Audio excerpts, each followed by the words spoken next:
Some call Israel an apartheid state. Let us begin here. I reject that. And so, the moment I leave this stage, I am flying to South Africa, which is where apartheid actually existed. And I will broadcast from Cape Town tomorrow morning to remind the world what the evil of apartheid actually looked like. We will together learn. We will learn from the people who conquered the hatred, the ignorance, the bigotry, and learn from the people who charted a peaceful course for a new South Africa. Then, after that broadcast, I will fly to South America, where I will stand and plead the case of human responsibility to a group of nearly 5,000 local leaders all over the continent of South Africa.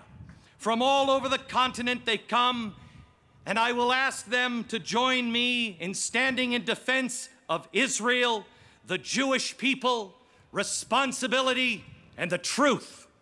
Finally, on Sunday,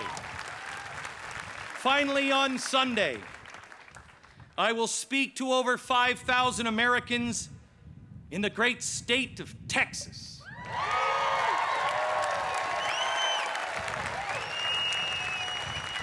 I have chosen to end my week in a town where I will headquarter the charitable division of my company called Mercury One, dedicated to the idea that one man with one God makes a difference.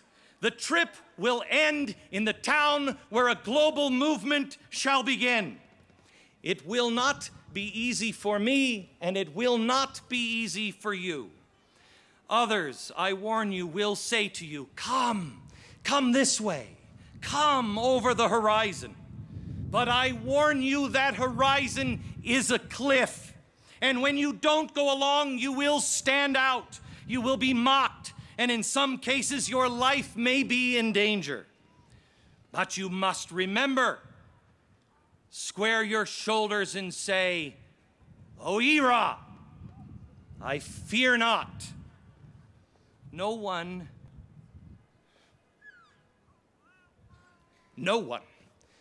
wants to be on the point.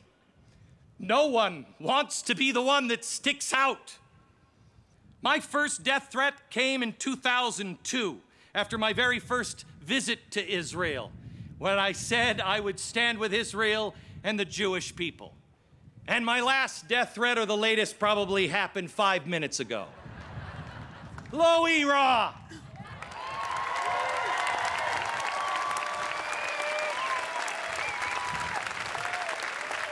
But know that many of us, in one way or another, may fall along the way. Some will have their reputation destroyed. Some will have their careers ended or their businesses shuttered.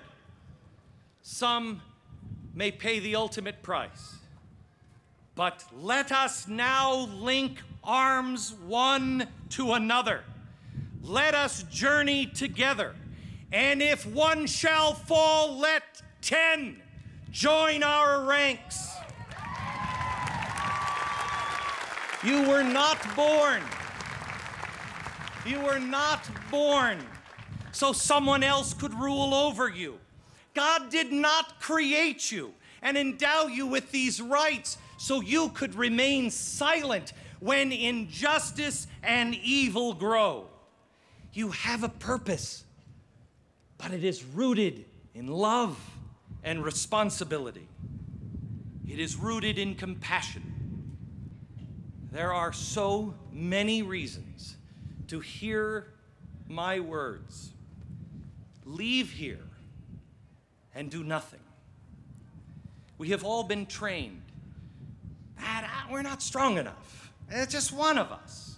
We're not powerful enough. I'm not the guy. Abraham was old. Moses was slow of speech. Ruth was a widow. David was a little boy. Joseph was in prison, and Lazarus was dead. What's your excuse?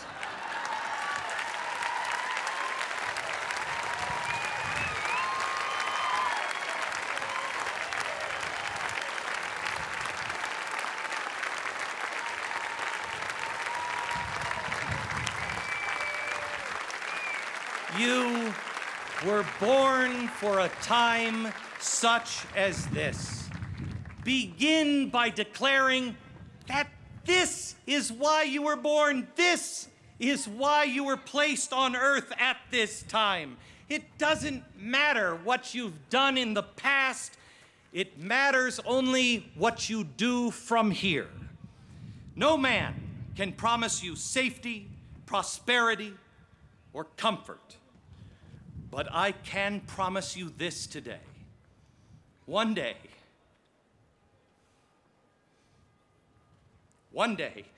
your children and your grandchildren will come to you and ask you, what did you do?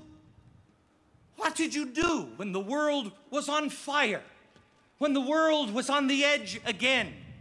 What did you say when the West or Israel or the Jew was blamed again? I promise you this. You will be able to look them in the eye and say, I had courage. On the 24th of Av, I stood. I committed to stand with courage, to walk, to march, arm in arm behind God's pillar of fire.